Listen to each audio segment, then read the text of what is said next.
Welcome to the Craft of Coaching podcast, where we dive into what it truly takes to become a skilled, confident life coach. I'm your host, Kate, head of the CLCC, or Certified Life Coach Collective, an ICF-Accredited Level 1 coach training program.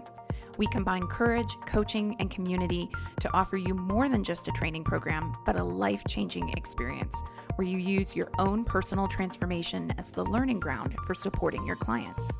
On this podcast, we explore how you can use coaching skills to support your clients or expand your own growth, all grounded in evidence-based coaching practices. Learn more about our program and get free resources for becoming a life coach at teamclcc.com. And now, here's today's episode. Hey, everybody. If you have been a coach for a while, you've probably picked up on the fact that while coaching brings in elements of strategy, true change with your clients happens when people feel a sense of embodiment around the changes that they are making in their lives. Now, embodiment might seem like something of a fluffy word, so let me kind of try to explain what I mean by that. Think about all the times in your own personal life when you knew better, you knew what to do, you knew what the healthiest choice would be, yet it felt really hard to choose that healthier option. There was just like a ton of resistance. It didn't feel natural, intuitive. You didn't wanna, motivation was an issue.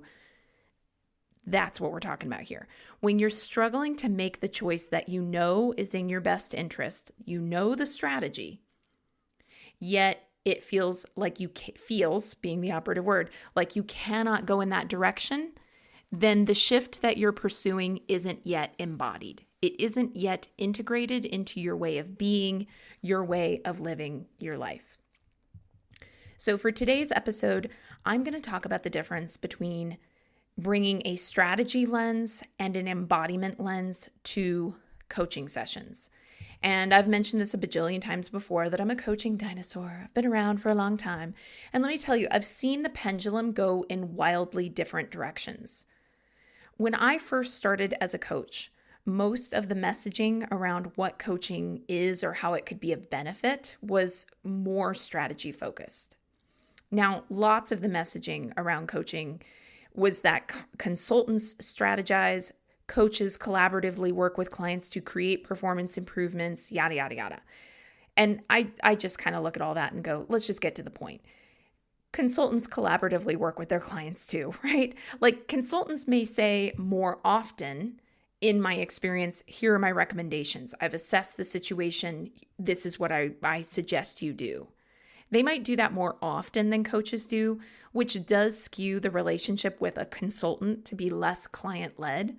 But having worked as an organizational coach over the years, I have absolutely seen that consultants collaborate and do intake of client ideas. So I think the way that it used to be framed when I first started, thankfully, there's less of that, but I think it still holds. I think it still holds when people are like, well, consultants, they just tell you what to do, and coaches collaborate with you about what to do. And it's like, I think a lot of consultants actually collaborate as well.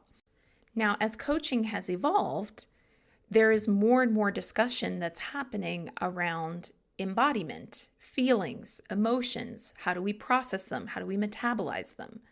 And that embodiment lens, I think, is really great to bring to coaching because plenty of people know all of the strategies, yet they don't embody them. They hit their goals, but their lives don't feel good, okay? So there are strategic aspects of coaching. And what has happened that I've observed with the pendulum is that as more emphasis has gone to embodiment, what ends up happening is that people start to poo-poo the strategic aspects of coaching. And I think that's a mistake. I would argue that if there are never any strategic aspects to coaching, then the sessions are less successful or valuable for the client. The way I look at it is that while the client has all of their own answers, they are not paying you to simply listen to them.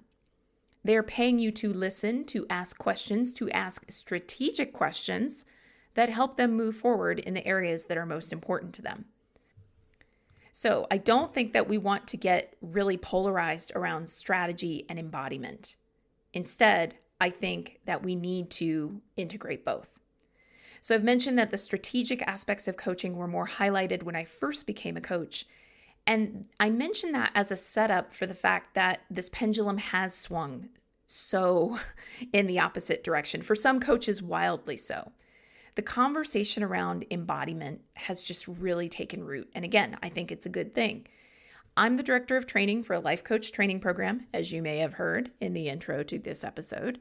And in years past, in addition to our core curricula of coaching fundamentals that cover the ICF core competencies and give our participants a lot of active practice in coaching, we have also offered what we call a major concentration, where you can choose a niche area of coaching to specialize in.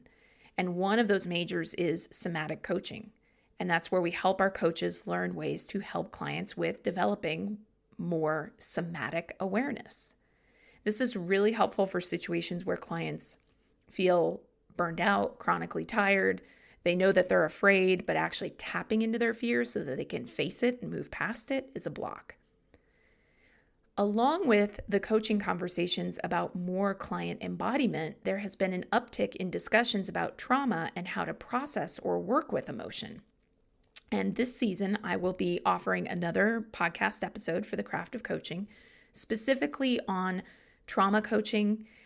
So for this episode that I'm recording right now, I want to differentiate that in speaking about embodiment for this episode right now, I am drawing a line between how coaches support clients to gain a greater sense of somatic awareness and tapping into their felt sense in the body, and coaches supporting clients who want to work through trauma. This episode is focusing on the former, not the latter. Just wanted to make sure I cleared that up. So I'm going to talk about some of the differences between strategic coaching and embodiment coaching, or having that as kind of a lens or a direction you lean in when you work with your clients, and get into the question of which one to use. Now, if you have any familiarity with the ICF core competencies, International Coaching Federation, ICF, then you may have already had some awareness about how the ICF differentiates between the who and the what in a session. Your clients come to you in your sessions. They have goals, big goals like over time, goals for the session itself, things that they want to change. They want to quit their jobs. They want to find work that lights them up. They want to get in shape. They want to improve their relationships. From a strategic coaching lens, and this is where I see most coaches start, and it's fine. The coaching questions or conversation might sound something like, gotcha. Let's define what isn't working about your job and what you wish you could do for a living. Let's discuss why you're not in shape and then map out a plan to get in shape. Let's talk about where things feel disconnected in your relationships and how to get connected in your relationships. So there's a lot of emphasis on strategy, planning, action. Embodiment as a coaching lens with those same topics might be something like, walk me through your day at your job as if I'm shadowing you at work and describe each task. And then as the client describes this, the coach might ask the client to identify what they feel in their body. Or in the example of getting in shape, the coach might invite the client to sit in their own resistance to going to the gym. What's that really about? What does your body tell you? As they articulate the words, what do they feel in the body? With a topic like relationships, using embodiment could sound like asking the client, who does this person remind you of from your past? And then encouraging the client to notice what kind of tension they hold in their body relevant to the current relationship and whoever this current relationship reminds them of from the past. So this is just me riffing on what could happen in a session. Certainly what I've just described is not a prescriptive or a list of what you should do, but I did want to first lay out how the different approaches might sound if you were a fly on the wall in a coaching session so that you can recognize them and get you thinking about which lens you tend to adopt more naturally, more easily, which lens you tend to gravitate to, so that you can also consider how to integrate other lenses in your coaching sessions. Pardon the interruption. I apologize. This will be quick. If you are benefiting from this podcast content, would you help me out? Please, if you could just take a second to go give this podcast a quick rating, I'd really appreciate it. I put a lot of time into trying to create content that is as useful as possible for you. And I am not someone with a big media and PR firm behind me. So when you give the podcast a quick rating, it really, really helps other people to find it as well. I am so appreciative. It's a great way of paying it forward. Thank you so much. Now back to the episode. Hopefully, you're already realizing that you do some of these things naturally in your own coaching sessions. And this gets us to that question of which approach do you use? In my opinion, the best coaching sessions will naturally, organically implement a mix of both strategies interwoven into the session. Why is that? Because of what I pointed out earlier when I asked us to all think of those times when we knew better, we knew the strategy. It's so frustrating. But actually acting on what we know was the block. And when there's that impasse between a coach and client around what we know and what we actually do, and the client is frustrated and stuck in that place, or if the client knows all the things and does all the things, but still life is feeling kind of ick, my go-to is going to be that there's something stuck around embodiment. Something is stuck around feeling in that client's body, their ability, them feeling a sense of ownership over their choices, them feeling a sense of capacity to be able to do the thing that's hard, even if it nudges up against discomfort. And rather than writing off that client, rather than judging them as not being truly invested in the coaching process, rather than labeling them as uncoachable, all things I personally don't subscribe to with my own clients, what I encourage instead is an honest conversation about how normal this is. Yes, normal. If I had a client in that situation, my first priority would be to normalize for the client that, yeah, it can be challenging for you, for me, for anyone on the planet to take action on the things that they know they need to take action around. And why? Because we're afraid. We're afraid. It's really normal to be afraid. You're not doing it wrong if you're afraid. You're just human. And if you already follow me over at yourcourageouslife.com, which is my private coaching website, if you follow me on Instagram as Kate Courageous, if you follow my Your Courageous Life podcast, yes, I have another podcast if you didn't already know. You can find it on Apple, Spotify, wherever you listen to podcasts. If you have read my book, The Courage Habit, or my other book, 100% Fully Alive, you know that having been a coach since 2006, I have been on a bullhorn about this since 2006. This is where I stand, and it is the truth. Fear is normal. No one ever gets rid of it. You are not going to help your clients get rid of fear forever. Please do not be in the coaching marketplace saying, I'll teach you to be fearless. Ain't going to happen. Not true. You can't help people to be fearless. You can help them to learn how to fear, less. You can help them to learn how to manage the fear that they feel. It is really normal for people to feel a lack of capacity, to feel fear in the gap between what we want to let go of and what we want to create, the gap between what we want most for ourselves and where our lives actually are in the moment. So to me, labeling a client as uncoachable when they're actually just afraid is, in my mind, an unkind label to put on someone. And this is precisely where we need to get beyond strategy and into embodiment.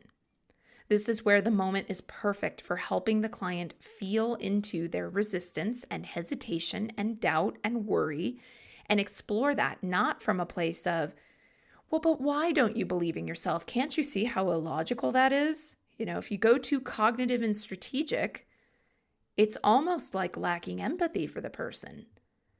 Instead, explore it from a place of what the inner feelings are of that client. At the same time, I am going to say this. Some coaches are overly focused on embodiment. all day, every day, when they go into sessions, it's about what the client feels, and the feelings start dictating behavior. If it doesn't feel right, don't do it. Let me tell you something. That is not great advice for every person on the planet. If it doesn't feel right, don't do it is not great advice for every person on the planet. And I know that there's a collective shock and horror. So for some people, when they hear me say that, so let me explain, okay? There are people who need to take action even if feelings are coming up and it doesn't feel right. There are people who are wasting time, wasting their lives, waiting for things to feel right before they'll move forward. So again, I didn't say it's never great to look at the ethos of if it doesn't feel right, don't do it. Sometimes I live by that. There's certain situations where I will absolutely go, doesn't feel right, I'm not going to do it. But I know myself pretty damn well at this point. And I'm pretty good at determining when it's like, okay, I'm making excuses because I don't want to take action because I'm afraid, I'm wasting time, I'm waiting for it to feel right, and that is just, it's not going to get me anywhere. And if I miss this, my radar, I've got people in my corner who are going to go, Kate, no. Okay? I'm asking you as coach to be the person who does that for your clients. The Kate. Come on. You got to have a little bit of that in your sessions. If it doesn't feel right, don't do it is not great advice for every person on the planet. And I also see this in coaching around relationships. Like if you have clients who come to you and they are in a difficult relationship of some kind, people play the victim, saying, I feel uncomfortable around this person. They're an energy vampire. Well, no, actually, there are no energy vampires. I know, again, collective gasp, this 100%. And I've been on this bullhorn for a while too. There are no energy vampires. Someone can't take your energy, especially if you're not giving it to them. Okay? Like nobody can take my energy. You listening to this, you can't take my energy unless I'm giving it to you. Okay, so there's no energy vampires. There's let me not give my energy to people if I feel like there is a lack of reciprocity, if I feel like they are unkind, if I feel like they are exhibiting excessively strong main character energy, for instance. So what often can happen, coming back to coaching around relationships, when the embodiment lens is applied too heavily, it becomes a kind of conversation about, well, if you don't feel good around the person, just don't talk to him anymore. And then the client is ghosting instead of having a conversation that is uncomfortable that they could learn a lot from, perhaps about themselves. And I gotta say, since I have this moment with you, ghosting is fundamentally unkind. There are so many people out there who like to call themselves kind, compassionate, empathetic people who unfortunately are behaving in ways that are not kind, that are not compassionate, that are not empathetic when they ghost someone. So much of the focus when we're disconnected in a relationship ends up being about the other person and that they're quote unquote toxic. So if you are a coach holding a session for a client and this is what they're saying, let me tell you, that the client is probably telling some level of truth, but ghosting to just shun someone and ignore them because the client doesn't want to have an uncomfortable conversation, that's pretty toxic behavior as well. Ghosting people is a chicken shit move. It's avoidant, it's selfish, it's controlling. The ghoster gets to have all the control of the relationship by removing themselves from it without warning, without having to stay around to see the collateral damage they leave in their wake, potentially traumatizing the person that they ghosted. And I'm going to be really real with you. I have coached some people who have been ghosted. And the pain that they were in that I was trying to support them around because they did not understand what happened or why is extreme. It is traumatizing to some people. So for the love of a better world, can we please start encouraging our clients to have uncomfortable conversations rather than ghost? Can we please stop telling our clients that if it doesn't feel good, don't do it. If it doesn't feel right to talk to that person anymore, just don't ever return a text. Like, can we not do that, please? Now, of course, having said all that, just last little thing I'll say about that. If your client has had the uncomfortable conversation with someone and the other person is unresponsive to solutions, then yeah, of course, sometimes you gotta ghost. If someone is being physically or emotionally abusive, then for sure, get away from them. That's not ghosting, that is self-protection. So just want to clarify that. Now, I bring up these examples because they commonly show up in client sessions, and coaches want to be supportive of their clients. So when someone says they didn't take action because it didn't feel right, if the coach comes solely from an embodiment lens, then they're going to pat the client on the head and essentially say, I know, life is tough. It's okay if you don't go after this change right now.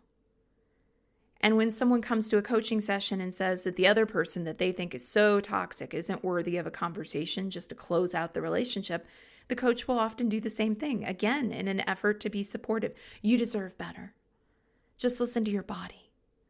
Your body's wisdom tells you who you should and shouldn't be in contact with. Now, again, if you're solely leaning on that, people are going to be really grateful for the support, but it might not be in the client's best interest, okay? The differentiation between strategy and embodiment, I find this really interesting, yet the necessity of bringing both to a coaching session is actually expressed in the ICF core competencies. If you take a look at competency 7, evokes awareness, and this is from the updated core competencies that were done in 2020, you'll see that competency marker 7.2 is about how the coach works with the client to explore the who of the client. It's the client's self-concept, their values, how they show up, their worldview. How does this session and the work in this session express the who of this client in their lives and who they want to become?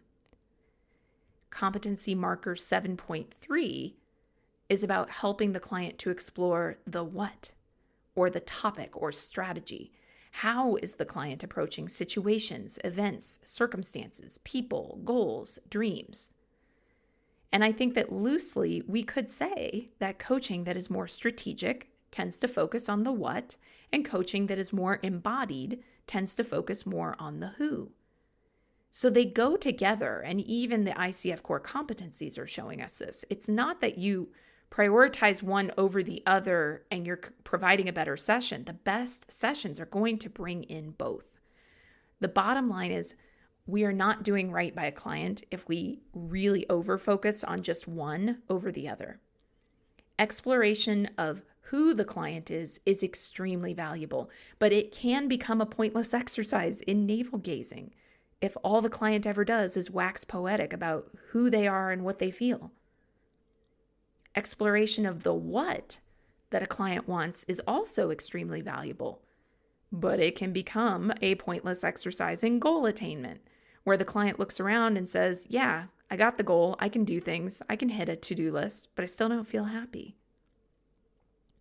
So here's where we land with strategy and embodiment, who and what. When you are preparing for your next session, this is an exercise I invite you into, skills-based exercise.